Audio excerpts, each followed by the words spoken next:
Hi, my name is Levi. I am a fourth grader at E.W. Luther Elementary School. My favorite subject in school is math. You are listening to the SMWay podcast. Thank you so much for that introduction. It's a small thing, but starting the podcast with a student like that is my favorite part. I'm Daniel Bader, Communication Coordinator for the School District of South Milwaukee. Today, we're going to talk about reading instruction. Learning to read is one of the most important skills students learn at school. It's a base upon which everything is built. How we learn to read and write is a subject of constant study, and how we teach it changes too. I clearly remember spelling tests, writing on chalkboards in front of my classmates, and endless phonics workbooks, printed on a type of gray newsprint that would never let you fully erase your answer. Today we welcome back Christy Gajewski, Director of Curriculum and Instruction in South Milwaukee, to share what our teachers are learning about and implementing in our classrooms. Christy, thanks again for joining us. I want to play a little bit of a recording you sent me for our listeners from a third grade classroom learning how to spell. Triple, triple, triple. Triple, triple. Triple, triple. Close your eyes. Triple. Okay, spell it. Write it down.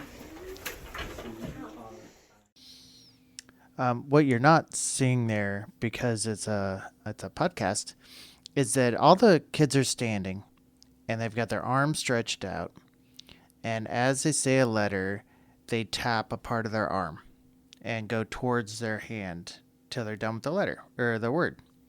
And then they swipe the whole arm and then do a fist pump. And then they repeat it. Well, what you heard in that third grade class was an approach called Orton-Gillingham, which has been around since probably about 1930. And it's really a very specific multisensory way of getting kids engaged with words and learning how words work. And that, it includes physical, and includes, repetition, and it includes really teaching the kids how the English language works. Because surprisingly, what most people don't know is, there's this idea that, English is really hard. And it is hard because it's a mishmash of a lot of other Romance languages. I like to say that, English is like you threw all of the Romance languages into a blender and then there's English. Sometimes there's rules that make no sense. Sometimes there's words that, that don't follow the rules. But there's a 90%, the data shows that about 90% of our English language can be decoded. And so we've been really trying to take a look at that as a district and really say, okay, it's not that we haven't been teaching these skills. We have been teaching these skills. But post-pandemic, some of those activities that would be much easier done in person were harder to do when you have kids on a computer. And so we've been looking at our data and taking really strategic effort to make sure that we emphasize some of that word learning better. And our teachers have noticed, I need to learn a little bit more. And so that's with our PLC process, we've been able to get teachers more in-time learning so that they can say, these students need phonics, they need phonemic awareness, they need these things. And that's kind of what that approach was that you saw. The OG approach really is to take those word sounds, those letter sounds, and pull them together so that kids have a way of understanding how words work. Sure. So in our our very first episode, we talked about a PLC or a professional learning community. Just could you summarize it up briefly, what that is? Yeah, the PLC stands for Professional Learning Community, with emphasis on the professional learning. It's the idea that all of our educators come with a wealth of knowledge, and it's not all the same. So they come with their experience, and when you put them in a room together, that's more powerful than, say, sending people out to a conference, and sometimes that information gets back and it doesn't, sometimes it doesn't, but really putting the educators in the room to learn from one another about best practices and approaches, because they all come with different sets of experiences. So they're teaching each other so that we can teach the kids better. Sure. So I interviewed Blakewood third grade teacher Travis Rice and reading specialist or interventionist? She's a reading specialist, but she's also the interventionist. Renee Larson about that. Here's what they had to say about kind of exploring their data over the summer and figuring out what second graders turning into third graders might need. So we started this process back in the spring, looking at our end of the year data. And then as a collaborative team of our instructional coach, Kristen Dombrowski, myself, Miss Larson, or Renee Larson, our reading specialist, Nicole Stark, our spec ed, and Megan Pritzoff, our other third grade teacher, all got together during the summer to start planning and really focusing on what our needs of this group were coming in. And when we sat down and looked at the data and we looked at all the things that they need, it really came down to a lot of phonetic and spelling skills that they were just lacking for whatever reason. So after looking at the data, I noticed that those foundational skills were the primary target for learning for these students. And last year, the district provided us with training through the Orton-Gillingham approach, and we call it our OG. And so OG is awesome for this group of students because it's multimodal. So it taps into all the different pathways of learning, whether it's visual, auditory, kinesthetic, so their movement, and tactile for touch. So all of these ways that they learn come through in these lessons, and you can tell that they have a lot of fun with it. So it's a great approach for them. I had no idea what OG was. It was brand new to me, but if I didn't use Renee for that, or to use her expertise or Kristen's expertise and Nicole's or Megan's, this doesn't get done. Yeah. So you got to use your team, and it makes this teaching thing a whole lot easier. Yeah, it's about tapping into each other's strengths. We're building each other's capacity so that we're the best that we are for our students. So hearing that kind of collaboration, it was really heartening for me. Can you talk about how, learning to spell this way, or I guess just tell me about how learning to read has changed? Because I had a phonics book on that kind of, not greasy, but get this gray paper that I had to just constantly, we had work pages and reading out loud. But I think that reading education is a lot different now. What do we do? Yeah, I think the challenge is that sometimes, especially this has become a conversation. It's been a national conversation on and off for over 60 years about what's the best approach to teach all kids how to read and read well. Well, the challenge is that all kids don't come with the same background knowledge. All kids don't come with the same genetic makeup. So teaching reading can be very, very difficult, and we need a lot of approaches to be able to meet the needs of kids. But when we look at the science, research, and neurological sciences, these approaches haven't, like I said, the OG approach has been around since 1930, but it was specifically used for students who were identified with dyslexia. And what we're finding is that a lot more kids can benefit from that multisensory approach. And that's been the evolution of reading, is that when we've had these approaches for a long time, but now we're getting better at strategically using them. And the idea, the continuous improvement work that we've been doing in the district, when we talk about equity, we're not talking about separating or changing things and one group of students gets more than another. What we're saying is what's good for one is good for all. So it's like building a set of stairs is good for most, but not good for all, because some people need a ramp.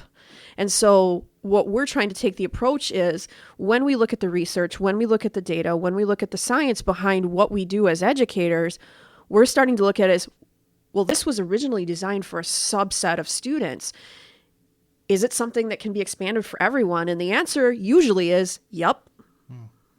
Because everybody can get up a ramp, right? So these approaches really help kids grasp reading better and faster. And it's just part of that evolution of working together, where teachers were working in isolation and had to figure it out for themselves. And sometimes not always getting the support that they need. Now they're getting the support from their colleagues that have the background in those approaches. So it's expanding to more and more educators, which then expands to more and more kids across our district. Sure. So how do you, when will we see the results of a change, Yeah. Because I know we've, in the past, educators have tried something new, and then they find out later that it didn't work, but then that kid's way behind. Right. Are we paying closer attention to that? We are paying very close attention. And I think the challenge always is that education always changes. And, when you add different layers in, like new leaders, new teachers, new things like that, then you kind of always have to continually reset and make sure those people coming into the system understand what we're doing. And it's hard to sustain that sometimes. And so that's what ends up happening is, like, after a few years, it didn't work, but do we really know why it didn't work? And that's what we're trying to do, is we're trying to figure out the why before we do it, so that we know it will work, rather than just buying a product that is, as they says, we're going to solve all of your, this is a magical unicorn product and it's going to solve all of your problems. It's perfect for your schools. It's perfect for all your kids, when in reality, it's just a resource. And we're the ones as educators that have to decide whether or not it works. So what shifted is that we're trying to be really intentional about trying some things out first with our students, and, getting the progress. Now, we're seeing growth. Now, again, I think when I talked about the school improvement plans, it happens over time. Like, the impact on the overall district scores is going to take a little while to see that as a district, as a system-wide, because that's how implementation works. It just takes a while for everyone to get settled into the new routines. But that doesn't mean your kid is going to be continually left behind for the next 3 years. We are going to see growth. So if you see your child jump in levels on some of their assessments, if you see your child being able to read quicker and faster, it's working for your kid.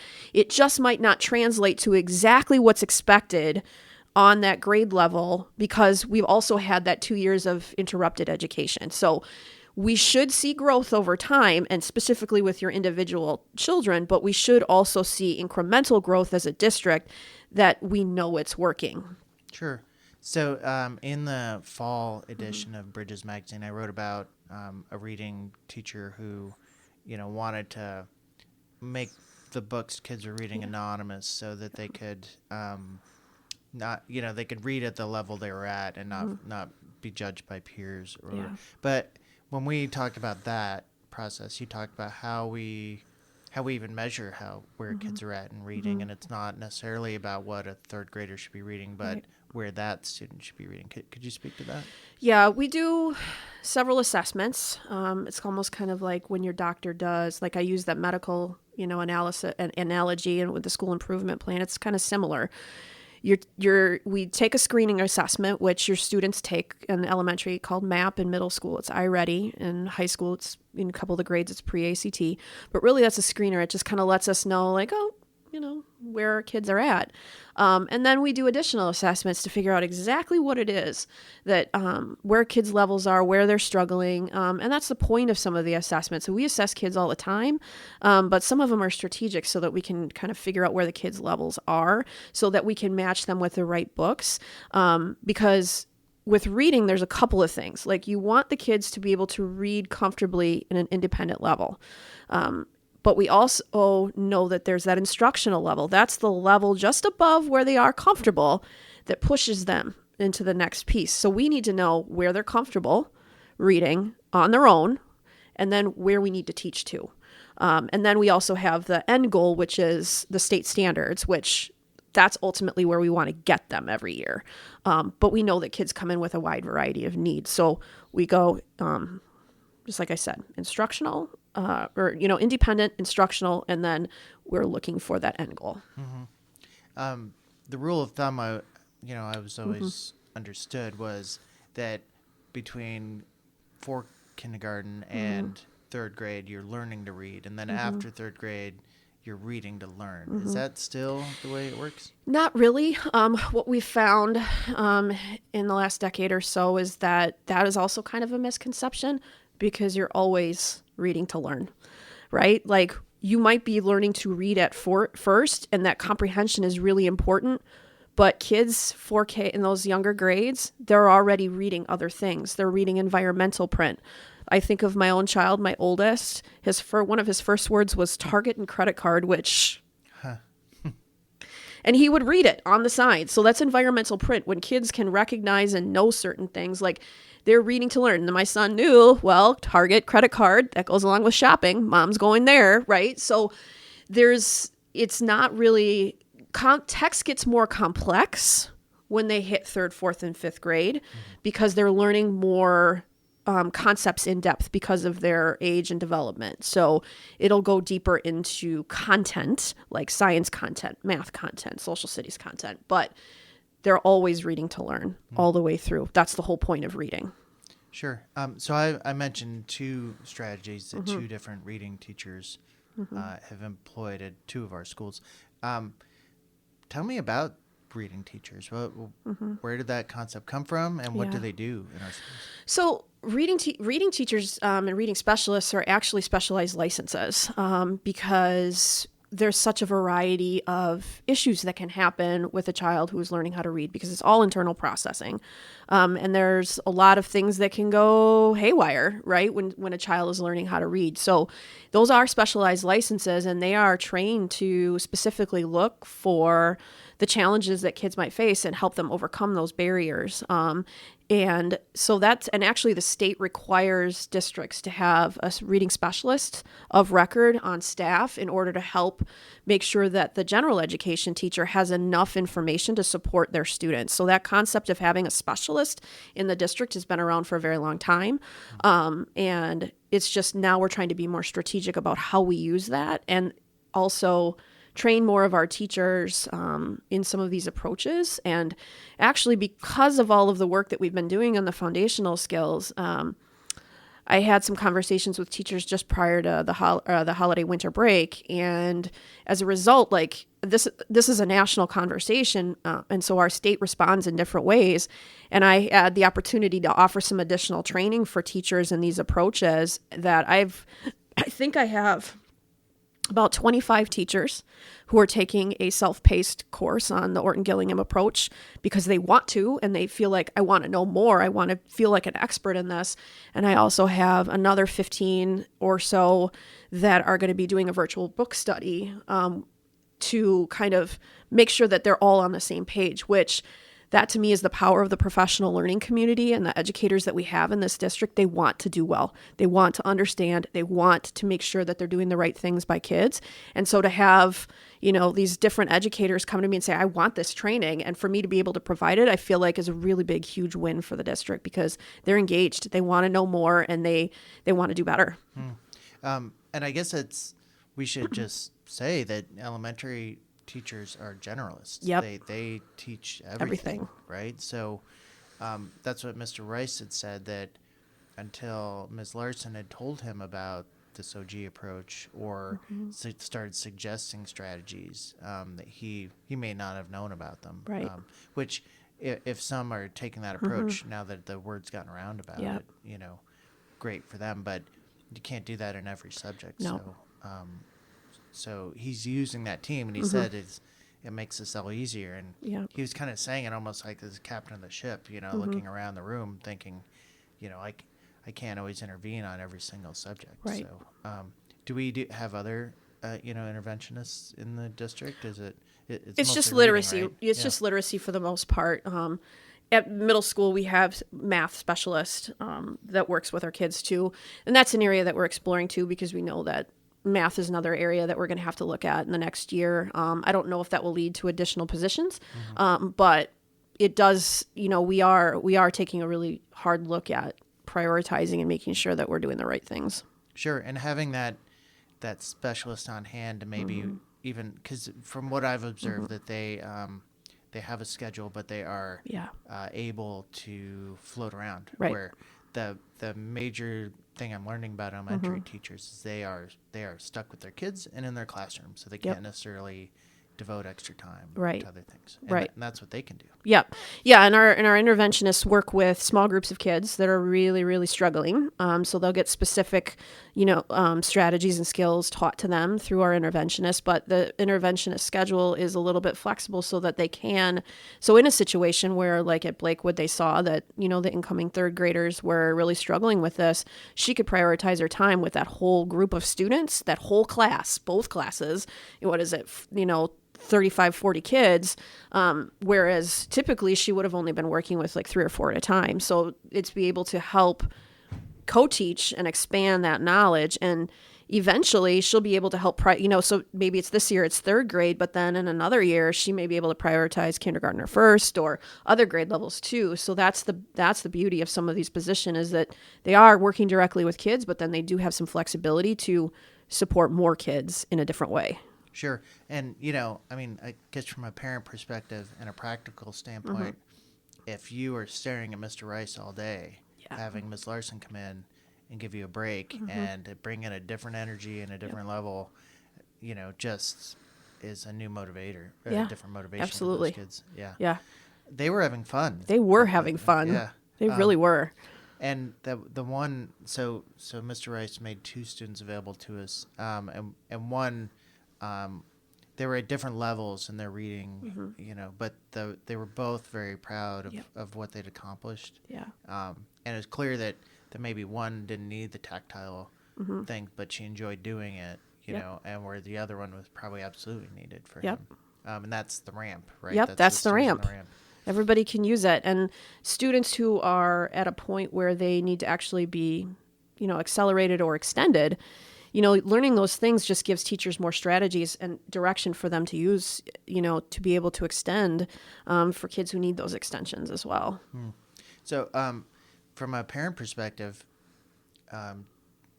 are there still spelling tests? Are there? How am I monitoring this at home? What am I seeing? Yeah, I don't think necessarily that there are spelling tests per se. I know that sometimes there'll be practice, so with the OG approach, it's not just, like you heard the soundbite where they're spelling it out, but there's also like they write it, right? And they practice it and they see it, say it, spell it, and so you might see some practice coming home, excuse me, in that form, because, what we also have learned is that we have to make sure that we're teaching kids in a strategic approach that's age appropriate, developmentally appropriate for how they learn words. And in the past, our spelling tests may not have made sense. Like you're learning these 10 words, but why?